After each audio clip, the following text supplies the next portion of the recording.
नमस्कार साथियों, आप सभी महानुभावों का दिव्य विद्या मंदिर चैनल पर हार्दिक स्वागत है। आज हम आप लोगों के बीच में लेकर आए हैं संधि। हर प्रतियोगी परीक्षा में संधि से एक दो प्रश्न पूछा ही जाता है, चाहे यूपी टेट हो, सी टेट हो या नेट हो। तो संधि एक ऐसा विषय है, व्याकरण का ऐसा अंग है कि यह बहुत ही महत्वपूर्ण है और इसे अगर आप समझ लिए तो आप जो है उपसर्ग और प्रत्यय के खेल को भी आप समझ लेंगे। जैसे एक प्रश्न है, मान लीजिए प्रश्न ये है, स्वर संधि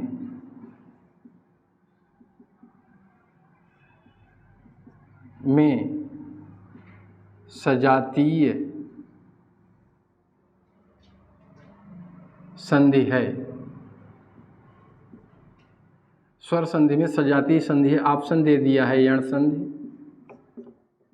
दूसरा है दीर्घ, तीसरा है गुण और चौथा है वृद्धि। अब ये चार ऑप्शन है और प्रश्न है स्वर संधि में सजातीय स्वर संधि कौन सा है। तो आपको पता करना है सजातीय स्वर संधि कौन सा है। तो इसमें जो है सजातीय स्वर संधि दीर्घ है। अब दीर्घ किस लिए है हम आज संधि के विषय में बताएंगे और आज हम संधि में पढ़ाएंगे स्वर संधि। स्वर संधि आज हम इसके विषय में पढ़ाएंगे। तो आइए हम पता करते हैं।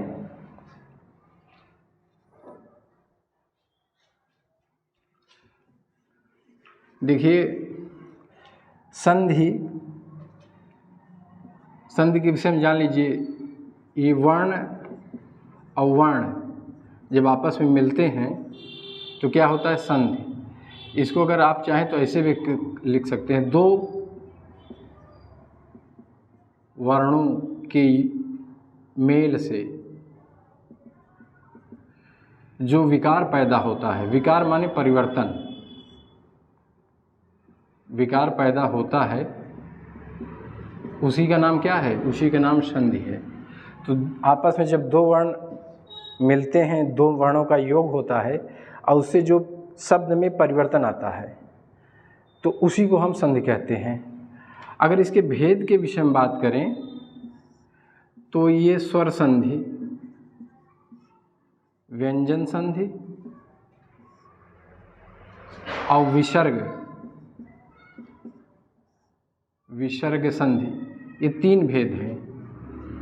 स्वर संधि, व्यंजन संधि और विसर्ग संधि, ये आप लोग जानते हैं। जैसे अब स्वर संधि की बात करें तो स्वर संधि को हम दो वर्गों में बांटते हैं।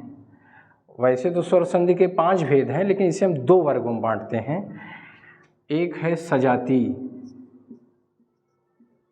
क्योंकि हमारा प्रश्न यही था कि सजातीय स्वर संधि कौन सा है, और एक है विजातीय।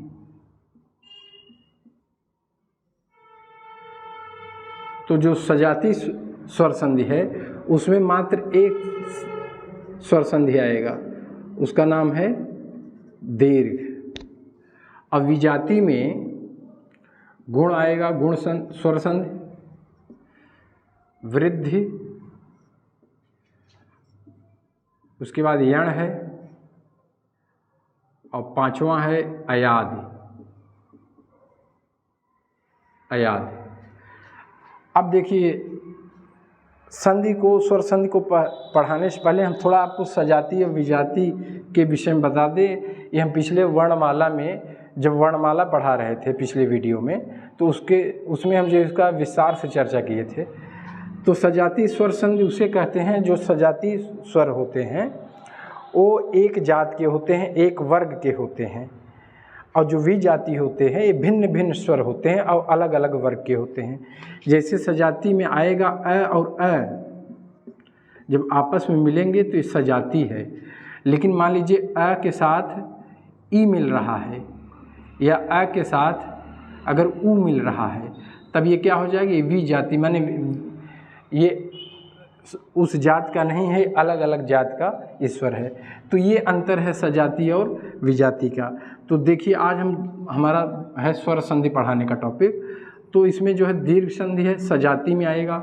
उसके बाद विजाति में गुण है, वृद्ध है, यण है, अयादि है। इसका आप लोग जल्दी से स्क्रीनशॉट ले लीजिए।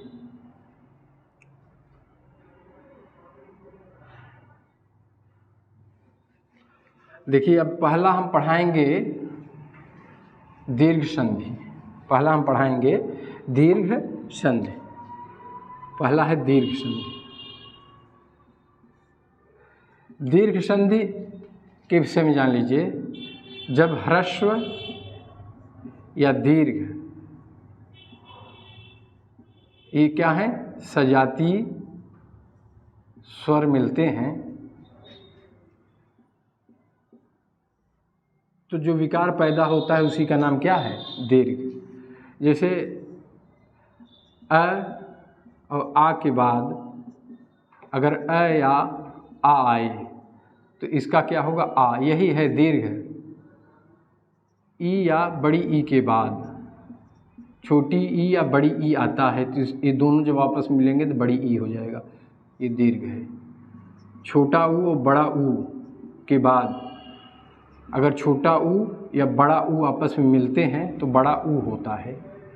और री के बाद यदि री मिलता है तो ये भी री होता है। चूँकि री दीर्घ हिंदी में चलता नहीं तो ये जान लीजिए ये दीर्घ ह्रस्व या दीर्घ सजाती स्वर जब आपस में मिलते हैं तो उसे जो है आप कहते हैं दीर्घ। जैसे उदाहरण से समझिए, जैसे विद्या, धन, आलय। अब देखिए यहाँ इस शब्द के अंत में क्या है, कौन सा वर्ण है, आ है, और यहाँ भी आ है। माने आ मिलेगा तो आ ही होगा, दीर्घ हो जाएगा बस। तो शब्द क्या बना, विद्यालय। जैसे राजाश्रित एक शब्द है, राजाश्रित, तो इसमें राजा और आश्रित, यहाँ देखिए आ है, इसमें कौन सी मात्रा है, आ की, और यहाँ भी आ है। माने आ क्या है, सजाती है, सजाती स्वर है, और आ मिलेगा तो दीर्घ आ होगा, तो ये राज्याश्रित हो गया। इस तरह से जैसे एक शब्द है व्यंग, व्यंग, धन, अर्थ।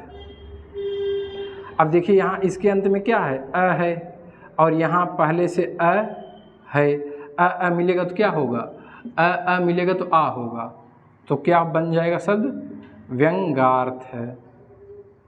देख रहे हैं ना। तो इस तरह से तमाम उदाहरण आपको मिलेगा। जैसे कुछ उदाहरण ई का भी लेते हैं, जैसे गिरी, धन, इंद्र, तब क्या हो जाएगा, क्योंकि देखिए यहाँ क्या है, छोटी ई है, छोटी ई की मात्रा लगा है, और यहाँ भी ई है, तो हो जाएगा गिरीन्द्र। क्या शब्द बना, गिरीन्द्र। जैसे एक शब्द और है पृथ्वी, धन, ईश। देखिए पृथ्वी और ईश। अब देखो यहाँ क्या है, यहाँ बड़ी ई है और यहाँ भी बड़ी ई है, तो बड़ी ई और बड़ी ई मिलकर क्या होगा, बड़ी ई हो जाएगा। तो शब्द बनेगा पृथ्वी स। माने ये इस पे जो है बड़ी ई की ही मात्रा देखो लग जा रहा है, यहाँ देखिए बड़ी ई की मात्रा लग जा रहा है। इस तरह से अगर ऊ का उदाहरण लेते हैं, ऊ का जैसे है भान, धन, उदय। अब देखो इसमें कौन सा है वर्ण, अंत में जो स्वर लगा है ऊ है, इसमें जो है ऊ है, यहाँ भी ऊ है, और ऊ, धन, ऊ अगर आपस में मिलेंगे तो देखिए यहाँ ऊ और ऊ ये सजाती हैं और बड़ा ऊ हो जाएगा। क्या हो जाएगा, बड़ा ऊ। तो इस पे जो है भा, अब बड़ा ऊ की मात्रा लगा तो भानुदय हो गया। ये ऊ और ऊ मिलकर के बड़ा ऊ हो जाता है, भानुदय। तो इस तरह से देखिए ऊ और ऊ का भी उदाहरण आप लोग पा गए हैं। एक है स्वयंभू है, एक शब्द है स्वयंभू, स्वयंभू है, और जब उदय होगा तो देखिए यहाँ भी क्या है, ऊ, यहाँ भी ऊ है, तो शब्द बनेगा बड़ा ऊ, तो हो जाएगा स्वयं भूदय। देख रहे हैं ना। तो ये शब्द ऐसे बनते हैं, माने ये दीर्घ हो रहा है, इसमें दीर्घ स्वर चिन्ह की मात्रा लग जा रही है। इस तरह से जैसे एक शब्द है री का भी उदाहरण लेते हैं, जैसे पितृ, धन ऋण। अब देखिए यहाँ क्या है, यहाँ भी री है और यहाँ भी री है, तो बड़ी री हो जाएगा पितृण। ऐसे ही मातृ धन ऋण से क्या बनेगा, मातृण। तो ये जो है इतने उदाहरण हैं, माने दीर्घ संधि इसमें हो रहा है। इसमें आ की मात्रा आएगी, बड़ी ई की मात्रा, बड़ा ऊ का और री का, ये उदाहरण। इसको आप लोग जल्दी से स्क्रीनशॉट ले लीजिए, उसके बाद फिर दूसरा पढ़ाते हैं।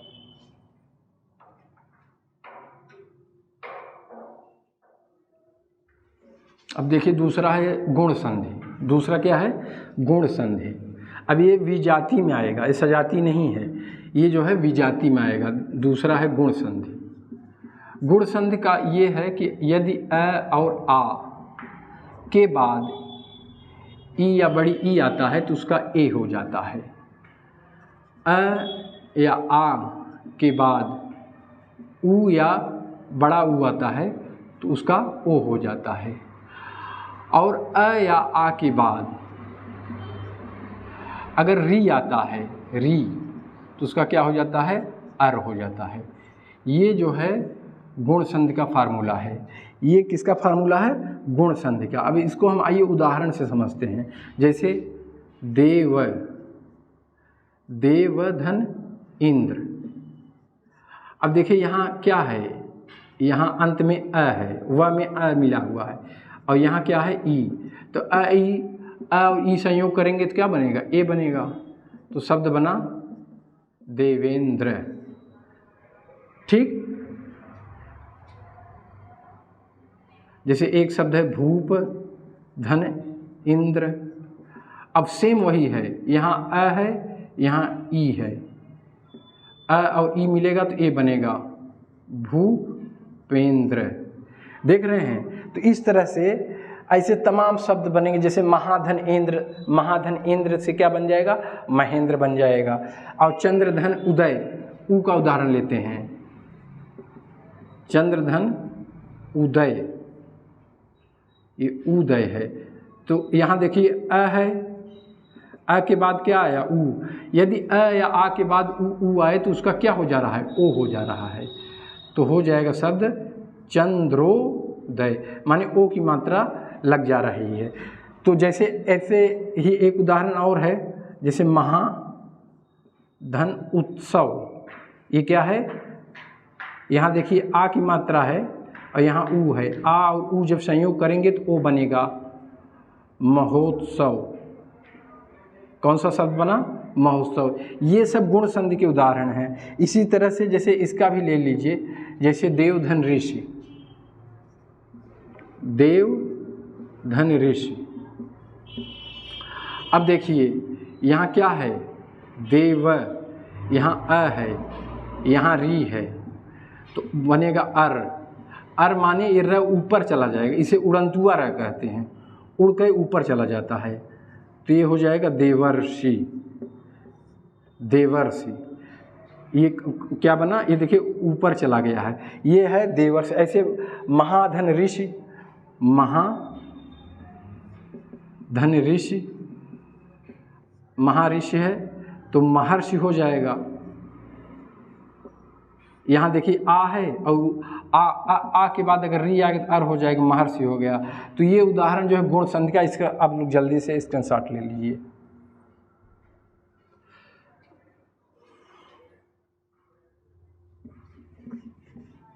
अब इसके बाद जो है गुण संधि के बाद जो है वृद्धि संधि है। कौन सी संधि है, तीसरा है वृद्धि संधि। वृद्धि संधि, वृद्धि संधि में क्या होता है, यदि अ आ के बाद ए आए तो उसका ऐ हो जाता है। यदि अ और आ के बाद ओ आए तो उसका क्या हो जाता है, अ हो जाता है। इसी का नाम है वृद्धि। उसमें गुण हुआ था और इसमें जो है उस गुण का क्या हो गया, वृद्धि हो गया। जैसे गुण, ये गुण हुआ था, ए और ओ क्या है, गुण था। अब इसमें आ और मिल गया तो ऐ, ये वृद्धि कर गया। तो इसका जो है, जैसे एक उदाहरण लेते हैं, सदा धन एव। अब यहाँ देखिए, गौर करिए, यहाँ द पे आ की मात्रा है और यहाँ ए की मात्रा। आ और ए मिलेगा तो क्या होगा, आ और ए मिलेगा तो ऐ होगा। तो शब्द बनेगा सदैव, सदैव। ठीक है। अब जैसे एक उदाहरण और लेते हैं, एक धन एक, एक शब्द है, एक धन एक। अब इसमें देखिए अ है, यहाँ ए है, अ ए, अ और ए बनेगा क्या, एक क, क्या बना, एक एक बना। तो इस तरह से शब्द बनते हैं। जैसे एक उदाहरण और लीजिए, नव धन ऐश्वर्य। अब देखिए यहाँ ऐ पहले से ही है, चूंकि इसका हो जाएगा नवैश्वर्य, नवैश्वर्य, इसका क्या बन जाएगा, नवैश्वर्य। तो नवधन ऐश्वर्य से बन गया नवैश्वर्य, माने इसका दीर्घ ही होना है। इसका होना क्या है, ऐ की मात्रा ही आना है। इस सब में ऐ की मात्रा आएगा, और ओ आता है तो औ की मात्रा हो जाएगा। जैसे इसको एक उदाहरण से समझते हैं, जैसे परम और ओजस्वी एक शब्द है, ओजस्वी।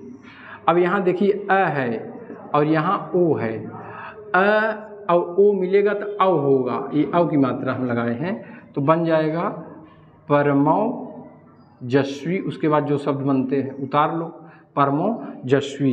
इसी के तरह जो है परम धन औषध एक शब्द है, परम धन औषध है, इसका भी हो जाएगा परमौषध।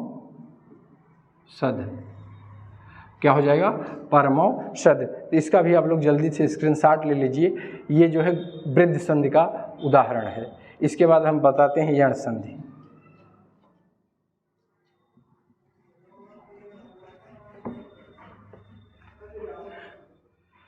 देखिए यण संधि में, इसको संस्कृत में कहते हैं इको यणच, ये है यण संधि।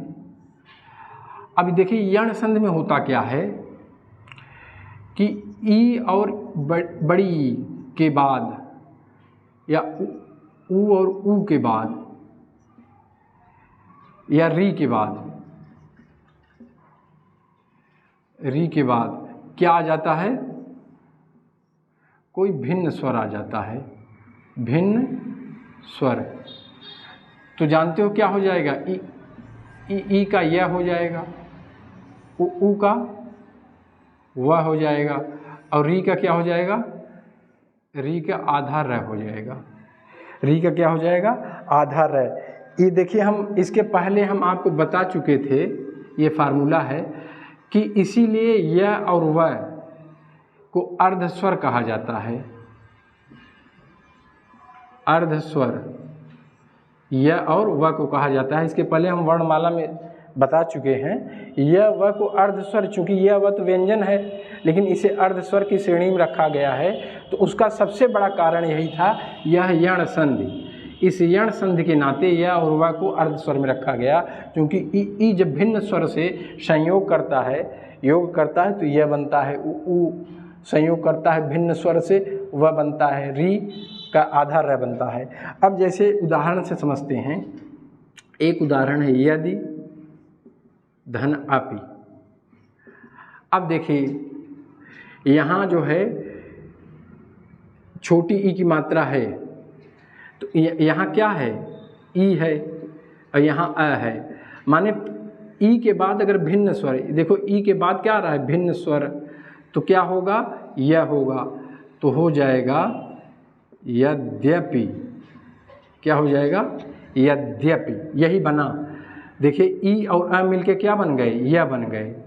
ई और अ भिन्न स्वर मिलके क्या बन रहा है, यह। इसको आप ऐसे भी लिखते हैं, यद्यपि, ऐसे भी लिखा जाता है, ऐसे भी लिखा जाता है। तो ये देखिए यण संधि का उदाहरण है। जैसे अति एक है उदाहरण, अति धन आवश्यक, क्या है आवश्यक।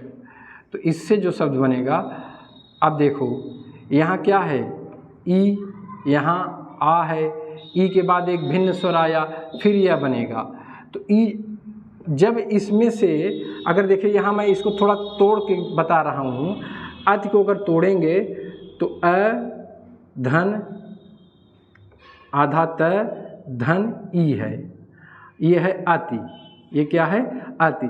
अगर ई और आ मिल करके, ई और आ मिल करके यह बन जा रहा है, तो यहाँ बचा क्या आधा त बचा, यही आधा, तो वही आधा त है, अत्यावश्यक, क्या हो गया अत्यावश्यक। जैसे इति एक शब्द है, इति धन आदि।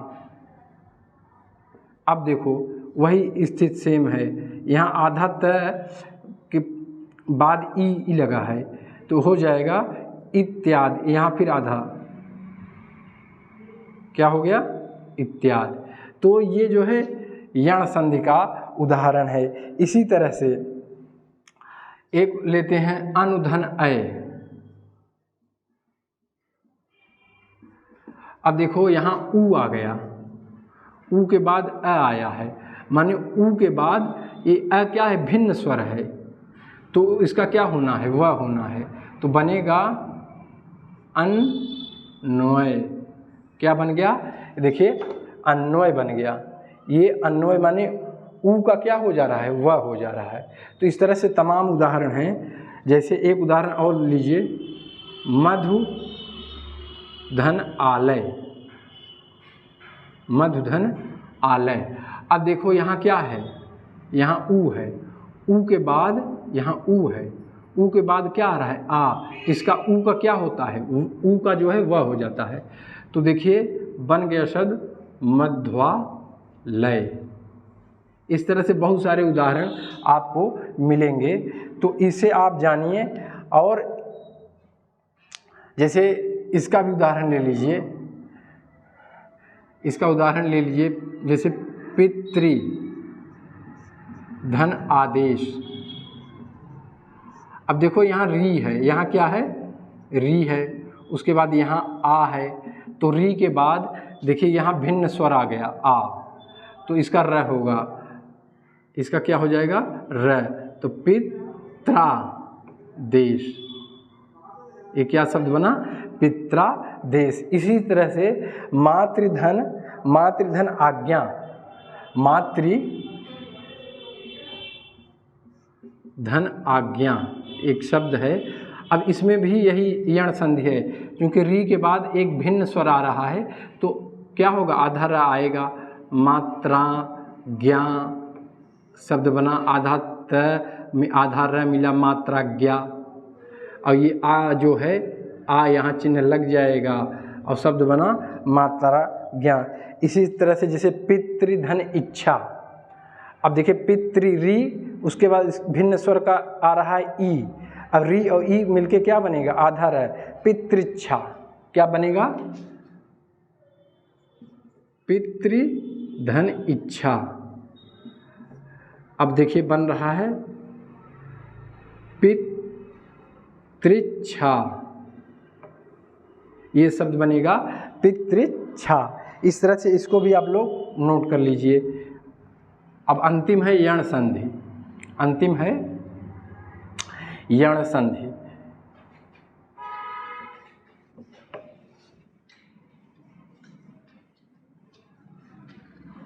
यण संधि देखिए, यण संधि के बाद अंतिम है अयादि, पांचवा क्या है अयादि है। अयादि में ये जो संयुक्त स्वर है ए ओ ऐ औ, ये चारों संयुक्त स्वर हैं, इसी का नाम है अयादि। ये चारों क्या हैं ए ओ ऐ औ। ए औ के बाद माने इसके बाद ये जितने हैं, अगर कोई भिन्न स्वर आ रहा है, क्या आ रहा है भिन्न स्वर, तब क्या बनेगा मालूम है, ए का क्या बनेगा ऐ, ओ का बनेगा आओ, आय का बनेगा आय, आओ का बनेगा आओ। माने ए के बाद अगर कोई भी भिन्न स्वर आता है तो ए का आय हो जाएगा, ओ का औ हो जाएगा, आय का आय हो जाएगा, औ का आओ हो जाएगा। अब इसको उदाहरण से समझते हैं, जैसे ने धन अन। अब देखिए यहाँ क्या है, यहाँ ए की मात्रा है, यहाँ उसके बाद भिन्न स्वर आया है। तो हमने बताया ए का अगर भिन्न स्वर आता है तो क्या बनता है, आय, तब बनेगा शब्द न या न, नयन। ये देखिए ए के बाद अगर अ आता है तो अय बनेगा, तो एक हट जाएगा तो यहाँ आधा न है। अब आधा न में अ मिलेगा तो न पूरा हो जाएगा, न फिर य न, यही बना। इसी तरह से जैसे आप बहुत सारे उदाहरण हैं, चे धन अन। अब इसका होगा चयन, इसका क्या होगा, एकदम हूबहू वही नियम यहाँ भी लागू होगा। यहाँ ए है, एक बाद अ आया तो चयन होगा। ऐसे ही से धन अन, तो इसका क्या हो जाएगा, शयन, शयन हो जाएगा। अब देखिए जैसे नय है, आय की मात्रा लेते हैं, नय धन अक। अब यहाँ अय आ गया है, यहाँ ए आ रहा था, अब यहाँ अय आ गया, अय का क्या होगा, आय होगा। तो यहाँ देखिए अय की मात्रा है, अय के बाद अ आया है भिन्न स्वर, तो इसका क्या होगा, आय। तो ये हो जाएगा नायक, नय धन अक बराबर नायक। ऐसे ही एकदम सेम ऐसे गए धन अक बराबर क्या हो जाएगा, गायक। देख रहे हैं ना, गए धन अक बराबर गायक हो जा रहा है। इसी तरह से एक लेते हैं नौ धन इक। अब देखो यहाँ औ की मात्रा है, इसमें न पे किसकी मात्रा लगा है, औ की मात्रा। औ की मात्रा ये है तो इसका हो जाएगा आओ। तो इससे शब्द बनेगा नाविक। क्या बनेगा, देखो यहाँ औ है, औ के बाद एक भिन्न स्वर ई आया है तो इसका क्या बनेगा, आओ। तो वही आओ बना है, चूँकि नाविक यहाँ ई की मात्रा जो है इसमें लग जा रहा है, आओ में ई की मात्रा लग जा रहा है तो नाविक हो जा रहा है। इसी तरह से पौ धन अक,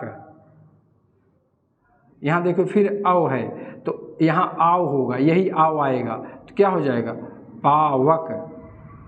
क्या हो जा रहा है, पावक। ऐसे ही सेम धव धन अक, क्या बन जाएगा, औ की मात्रा है, औ की मात्रा है तो आओ बनेगा धावक। तो ऐसे बहुत सारे उदाहरण आपको मिलेंगे। जैसे एक उदाहरण इसका भी ले लीजिए, पो धन अक,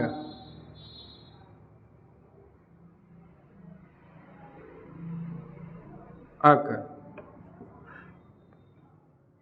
तो इस पो धन अन है, अन है, इसको मान लीजिए अन समझ लीजिए। तो ये जो देखिए ओ है ना, तो ओ का क्या होगा, ओ का औ हो रहा है तो क्या हो जाएगा, पवन। क्या हो जाएगा, ओ देखिए ओ किस में आ रहा है, इसमें आ रहा है तो इसका हो जाएगा पवन। जैसे एक उदाहरण लीजिए, श्रोधन अन, यहाँ भी ओ की मात्रा है, ओ की मात्रा है तो औ होगा तो श्रवण। इस तरह से अयादि संधि है, इसका बहुत सारा उदाहरण के द्वारा हमने पूरा प्रयास किया है कि आप लोग इसे समझ लें बेहतर ढंग से।